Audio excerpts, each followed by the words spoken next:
Bonjour tout le monde, je vous souhaite la bienvenue dans mon univers.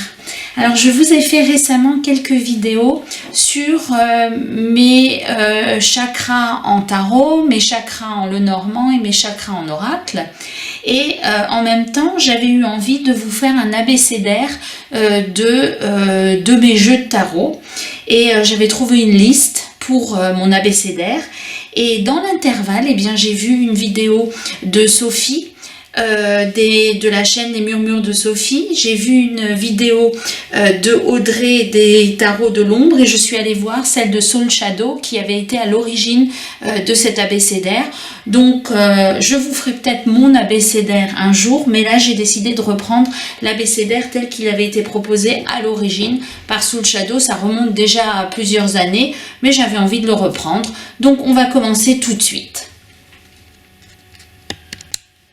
Donc on commence par la lettre A, animal. J'ai choisi le Nacht Heart Tarot parce qu'il y a des animaux qui sont représentés sur les cartes. Donc papillon, girafe. Et elle disait que c'était soit un tarot avec des animaux, soit un tarot à l'énergie animale. Donc moi j'ai choisi le tarot où j'avais le plus d'animaux distincts qui étaient représentés. Et donc voilà pour le tarot que j'ai choisi pour la lettre A. Il y a plein de significations en fonction de chaque animal. Donc le 4 de pentacle avec le petit écureuil qui fait ses réserves. Voilà. Donc, et le scarabée doré pour la carte du soleil, le lion ailé pour la carte de la force. Donc voilà pour moi le tarot le plus animal. Lettre B, le tarot le plus bavard. Alors pour moi il s'agit justement de Yéna de Soul Shadow, le tarot de Django, parce qu'il me parle bien. Je peux l'utiliser quotidiennement. Quand je pars en vacances, ce sont des petites cartes. Et je trouve qu'il est vraiment, il dit ce qu'il y a à dire, le hiérophante, l'apprentissage. En une illustration, je trouve qu'il représente exactement les cartes, la signification des cartes. Donc pour moi, le plus bavard, c'est celui qui me parle le mieux, qui me répond le plus clairement. Eh bien, c'est le tarot de Django.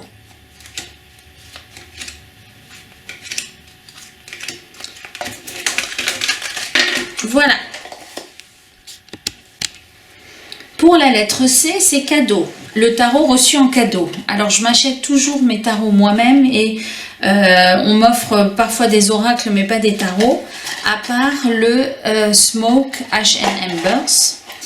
Parce qu'en fait, ce qui s'est passé pour ce tarot-là, j'avais commandé l'autre tarot, le Ash and Thorn tarot, et l'auteur s'est trompé dans le tarot qu'il m'a envoyé. Il m'a envoyé celui-là avec les dragons. Et lorsque je lui ai dit qu'il m'avait envoyé le faux, eh bien, elle m'a répondu que je pouvais garder celui-là et qu'elle me renvoyait celui que j'avais commandé. Donc voilà, un tarot en cadeau. Eh bien, c'est celui-là que j'ai eu en cadeau vu que j'ai pu le garder suite à l'erreur de commande. Alors, je ne l'utilise pas souvent, parce que j'ai pas l'habitude des dragons, mais il a vraiment de belles illustrations. Et je pense que si je m'y plongeais un peu plus, j'arriverai à faire de beaux tirages avec. Voilà, donc ça c'est le tarot Smoke Ash and Embers que vous connaissez, qui a également été créé par Stéphanie Burrows.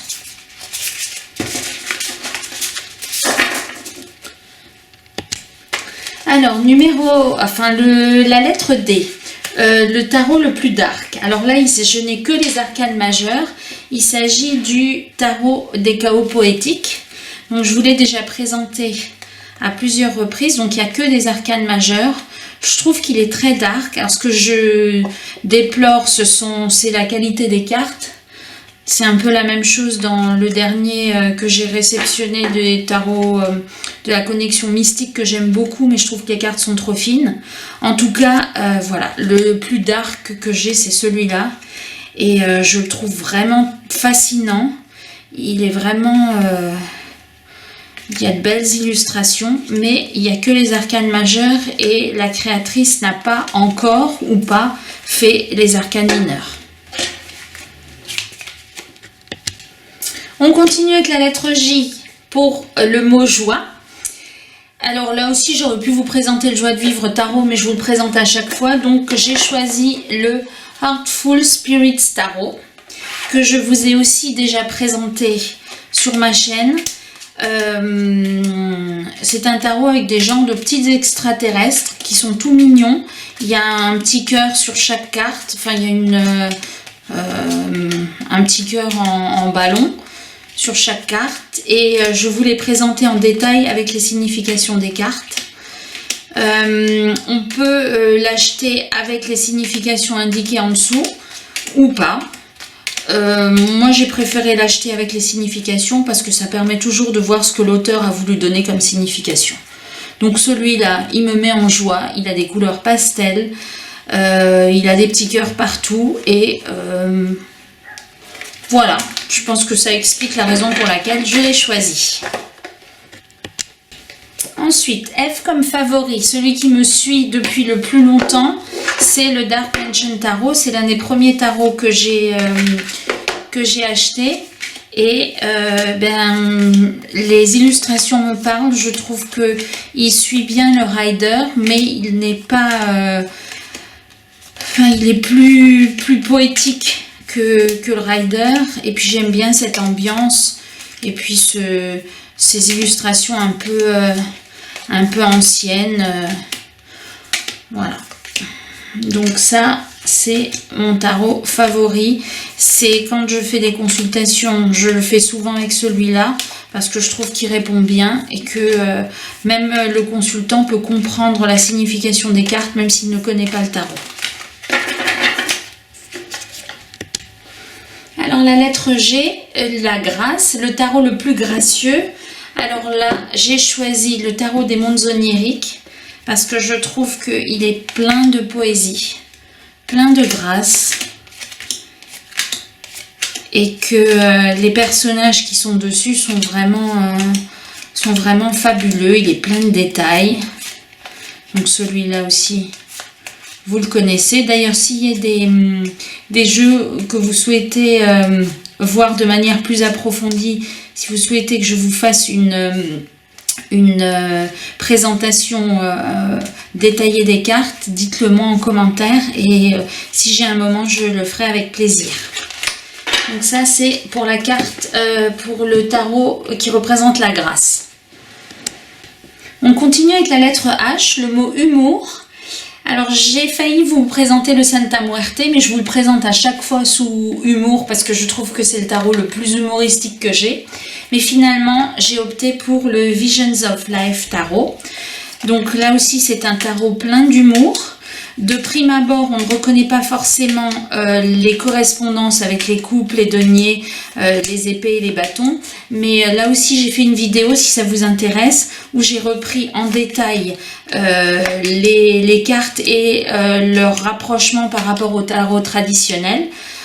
Comme ça, on voit vraiment à quoi l'auteur a voulu faire correspondre chaque carte.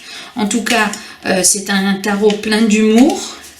Et alors je sais pas si il y a la carte avec la dame qui est sur son vélo d'appartement. Celle-là me plaît bien, je sais pas. Donc celle-là est très humoristique. Je crois que c'est la carte du chariot avec voilà, voilà. Non, oui, c'est la carte du chariot avec cette dame qui est sur son vélo d'appartement et qui veut attraper son gros gâteau et donc elle met tout en œuvre pour y arriver. Donc je trouvais ça intéressant et plein d'humour. Donc voilà le tarot que j'ai choisi pour la lettre numéro H. Numéro, non, la lettre H. Alors, I comme Instagrammable. Donc là, je suis un peu d'accord avec Yéna. Quasiment tous les tarots sont Instagrammables. Donc moi, j'ai choisi le Vision Quest parce qu'il est très coloré et que je trouve que ça passe bien en vidéo et sur Instagram, bien que je n'ai pas de compte lié à ma chaîne sur Instagram. En tout cas, celui-là est bien clair, beau, coloré. Et c'est celui que j'ai choisi pour la lettre I. Voilà. Lettre numéro E. Le tarot qui vous rappelle le plus votre enfance. Donc là, sans hésiter, j'ai choisi le Playfuler Tarot. Il vient de ressortir. Et si vous voulez, j'ai une vidéo qui détaille carte par carte la signification des cartes qu'a voulu donner l'auteur. Et c'est très intéressant parce que c'est très humoristique. Donc voilà celui qui me... j'ai hésité à le mettre dans le tarot qui représente la joie. Mais je me suis dit que dans ce qui représentait l'enfance, ben, il était très bien. Donc celui-là, je l'ai présenté en intégralité, en détail sur la chaîne si vous souhaitez aller le voir. Mais c'est celui que j'ai choisi. Ouh là là, il y a tout qui se casse la figure. Pour l'enfance. On poursuit avec K comme Karma. Alors là, j'ai choisi le Oshozen Tarot. Parce que c'est celui qui me fait le plus penser... au chakra, au karma, à tout ce qui est spirituel. Donc voilà, celui-là aussi, vous le connaissez bien.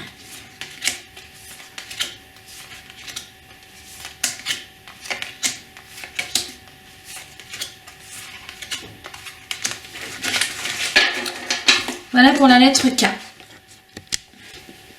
La lettre L comme Love. Alors, j'ai choisi le Margaret Peterson Tarot. Déjà parce qu'il est bordeaux et que ça me fait penser au cœur. Que je trouve que les illustrations sont très chaudes. Et quand on veut faire un tirage, soit de développement personnel, soit un tirage amoureux, je trouve qu'il est très parlant. J'aurais préféré le contour en blanc, mais comme je vous l'ai déjà dit dans des précédentes vidéos, l'original en allemand était en bordeaux et comme elle a fait des petites poésies qui correspondent à chacune des cartes, j'ai préféré les avoir en langue originale pour comprendre toute la subtilité de ce qu'elle a voulu dire. Donc je l'ai choisi en bordeaux, mais c'est pour moi le tarot qui représente le plus l'amour.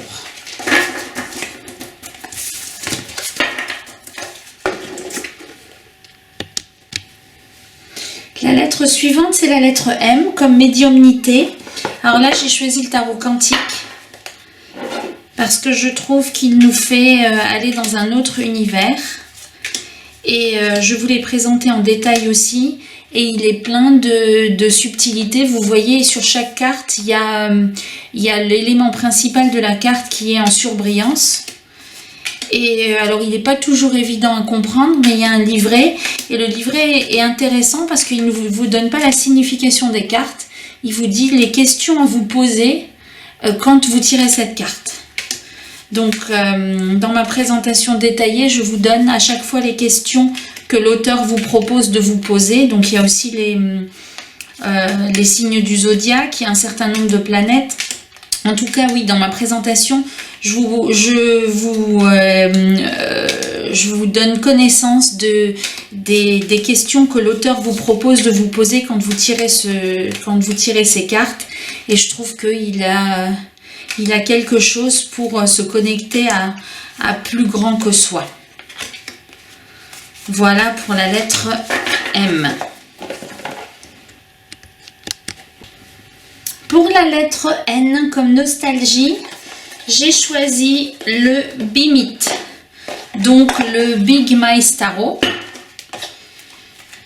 parce que j'aime bien ces petites souris Et ça me rend nostalgique parce que c'est des... quand je regardais des dessins animés quand j'étais petite, j'aimais bien les dessins animés avec les souris. Je trouve que ce tarot-là, ben, il me rappelle un peu mon enfance avec ces jolies petites illustrations. Donc celui-là aussi, j'en ai fait une présentation parce que là aussi, bon, il y a des cartes supplémentaires, mais là aussi, l'auteur a voulu, comme dans le Joie de vivre tarot, a voulu donner un petit nom à...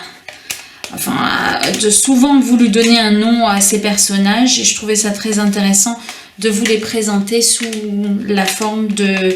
sur ce qu'a voulu dire l'auteur. Voilà, donc ça, c'est le Big Mice Tarot pour la nostalgie.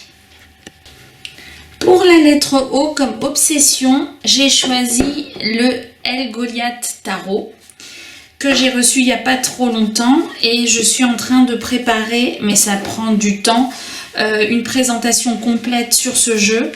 L'auteur m'a envoyé la signification des cartes, mais j'ai fait la traduction, mais il y a vraiment beaucoup à préparer. Alors pour l'instant, j'ai pas eu le temps de le faire. En tout cas, pour Obsession, c'est le tarot qui m'est venu à l'esprit, parce que je ne sais pas ce qu'il a, mais je le trouve très attirant, très intriguant.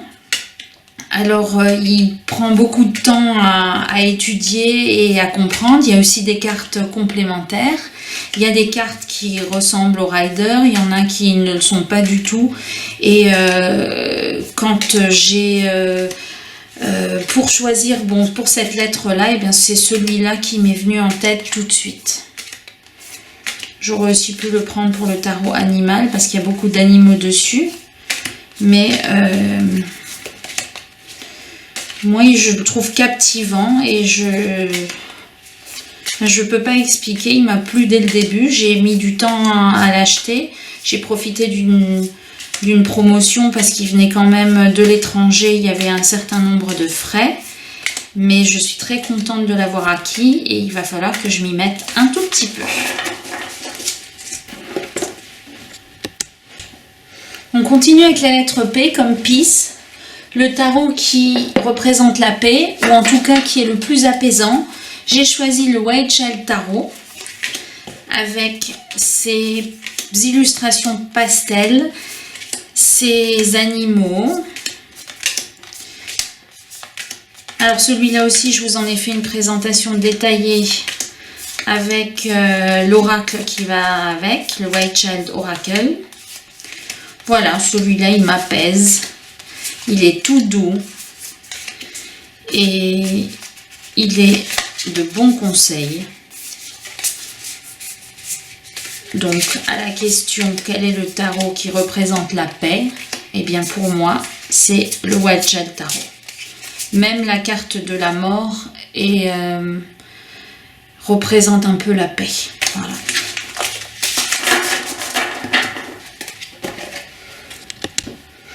La lettre Q, mon tarot quotidien. Alors là aussi, j'aurais pu reprendre le tarot de Django parce que je l'utilise souvent, mais j'ai choisi le Stoller Tarot, qui est un petit tarot tout mignon. Vous voyez, là, vous avez les amoureux et là, on les retrouve au jugement. Ils se sont laissés tenter et là, ils sont jugés avec toute la petite troupe, là, et puis la petite pomme et puis le serpent. Je trouve ça mignon. Bon. Et donc voilà, il est tout mignon. Les épées ont été remplacées, les bâtons ont été remplacés par des balais. Les épées ont été remplacées par des cuillères.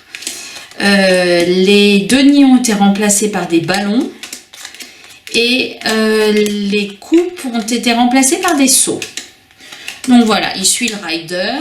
Il est super mignon. On peut l'utiliser tous les jours, on peut même faire un petit tirage à 9 cartes parce qu'il a la même taille que les cartes du Lenormand et il est vraiment super sympa.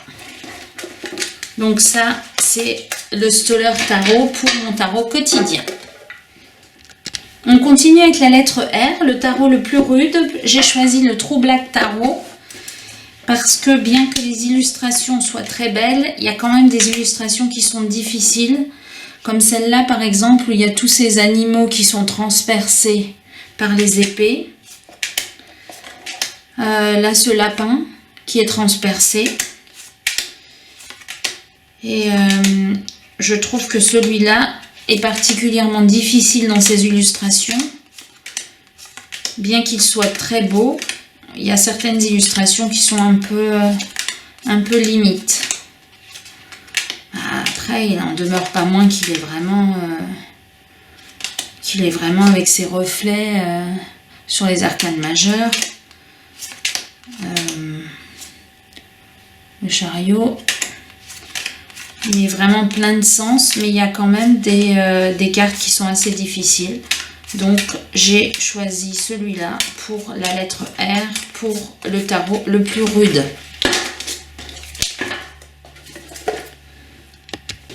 Je poursuis avec le tarot pour la lettre S, le tarot sous-estimé. Alors là, j'ai choisi le Fifth Spirit Tarot. C'est un tarot qui, de prime abord, ne paye pas de mine. Alors, les arcanes majeures, il y a toujours des représentations. Il y a des représentations. Alors, je ne sais pas si on les voit bien, mais il y a des choses en blanc qui déterminent l'arcane. Par exemple, hiérophante. Ce set hiérophante a des clés qui sont indiquées en blanc. Donc celui-là, je trouve qu'il est sous-estimé. On ne le voit pas beaucoup, mais il est vraiment différent parce qu'il y a plusieurs sexes qui sont représentés. Il y a des personnes handicapées qui sont représentées. Il est plein de bon sens et très juste. Vous voyez le 4 de bâton, ça représente le foyer, donc on voit un foyer. Il y a le 8 de pentacle aussi. En tout cas, voilà, là il y a une personne en fauteuil roulant. Je trouve que celui-là n'est pas assez mis en valeur. Et il est vraiment très intéressant. Il est plein de symboles et celui-là, je l'aime beaucoup. Voilà.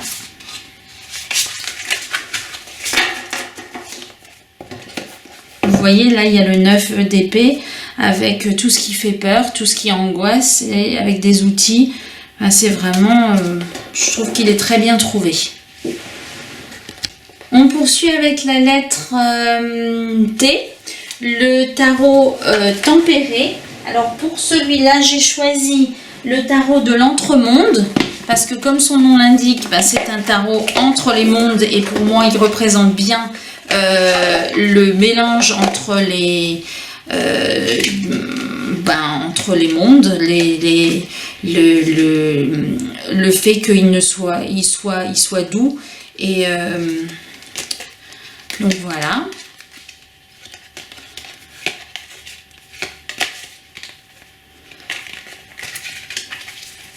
Donc là c'est toujours Ciolo Thompson. J'avais fait une présentation avec plusieurs de ces jeux et des petits tirages, il me semble.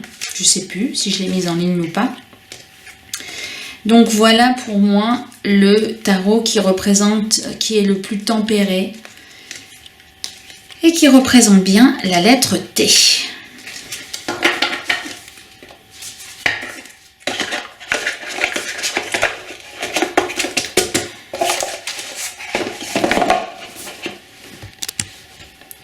On continue avec la lettre U, le tarot qui fait l'unanimité. Alors je crois que je le sors à chaque présentation, donc je le sors encore une fois. Le Light Sears Tarot, que tout le monde connaît, qui est très coloré et qui est très représentatif. Et je pense que celui-là, après on aime ou on n'aime pas, mais en tout cas celui-là on le voit sur beaucoup de chaînes. Et je pense que il fait l'unanimité.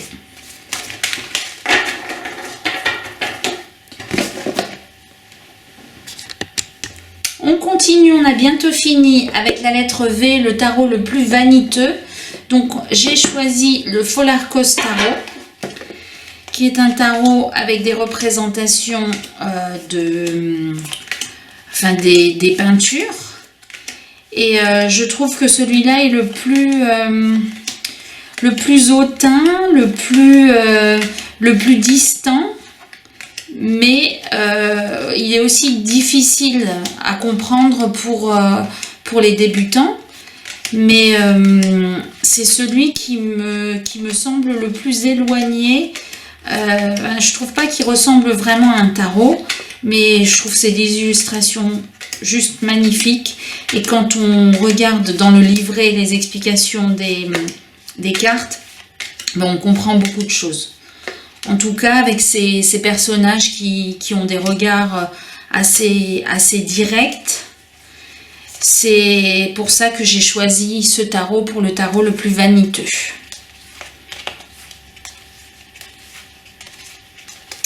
Voilà. On continue avec la lettre W, le Warrior, le tarot le plus guerrier. Donc, j'ai choisi le tarot of the side pour la simple raison que je trouve qu'il y a beaucoup de représentations de personnages qui pourraient passer pour des guerriers. Voilà. Il y a beaucoup de personnages avec des épées, des personnages vainqueurs.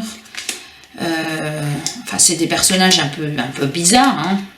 On va pas se le cacher. Mais voilà. Pour moi, le tarot Warrior, c'est celui-là.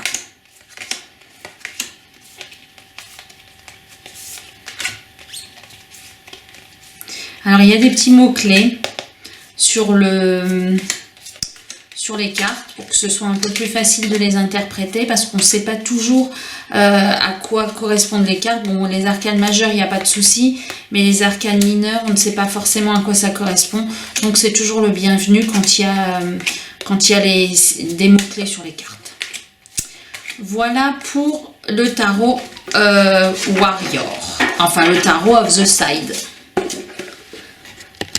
On poursuit avec la lettre X, le tarot interdit aux moins de 18 ans. Alors là, c'est comme Iéna, je n'en ai pas des tarots interdits aux moins de 18 ans. Par contre, j'ai choisi le Handle Tarot parce qu'il est vraiment très compliqué et je pense que pour quelqu'un de moins de 18 ans, il est vraiment, et même plus de 18 ans, il est assez incompréhensible.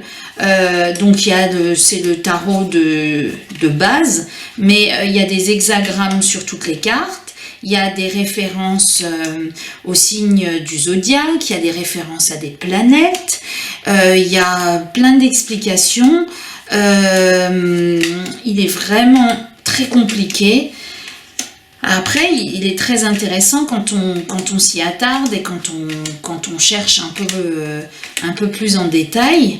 Mais voilà, je l'ai mis dans la catégorie des... Alors, pas interdit aux moins de 18 ans, mais peut-être déconseillé, parce que je pense que si on commence par ce genre de tarot, eh bien on est vite découragé et on a vite envie de passer à autre chose ou de pas du tout s'embarquer dans des tirages de tarot. Mais bon, moi j'aime bien les illustrations et peut-être qu'un jour, si j'ai le temps, j'arriverai à m'y mettre de manière sérieuse et à comprendre toutes les significations de ces cartes. On poursuit avec la lettre Y, le tarot Yoda, donc le tarot le plus sage. Alors en ce qui me concerne, j'ai choisi le Heartscape Tarot parce que je trouve que ces illustrations sont très apaisantes et elles sont pleines de bon sens et je trouve qu'il respire la sagesse et qu'on peut l'utiliser en développement personnel ou en divinatoire. Alors j'aime bien aussi le fait que ce soit des illustrations en paysage plutôt qu'en longueur, enfin en hauteur. Et voilà, donc ça pour moi c'est le tarot qui respire la sagesse.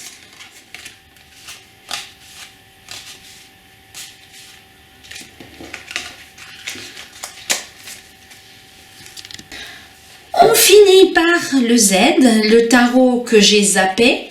Alors c'est un tarot, c'est le tarot du doux crépuscule que je n'utilise pas assez à mon goût, qui est très spécial. Mais je sais pas, il y a quelque chose qui m'attire parce que ces illustrations sont un peu enfantines. Mais il y a quelque chose de plus profond. Alors il ne suit pas le rider, il y a toujours des mots-clés sur le... Non, il n'y a pas des mots-clés, je vous raconte n'importe quoi, il y a juste la définition, enfin le... voilà, là il s'agit du 3 d'épée, donc il y a la carte, le nom de la carte. Mais par contre il faut absolument aller dans le livret pour comprendre les significations parce qu'il est un peu compliqué, et celui-là c'est un tarot que je zappe alors que je l'aime beaucoup et que je trouve que pour du développement personnel il est très pertinent. Voilà, c'est le tarot du doux crépuscule. Donc voilà, j'espère que vous aurez apprécié cette présentation. N'hésitez pas à me faire vos retours en commentaire. Et je vous dis à bientôt.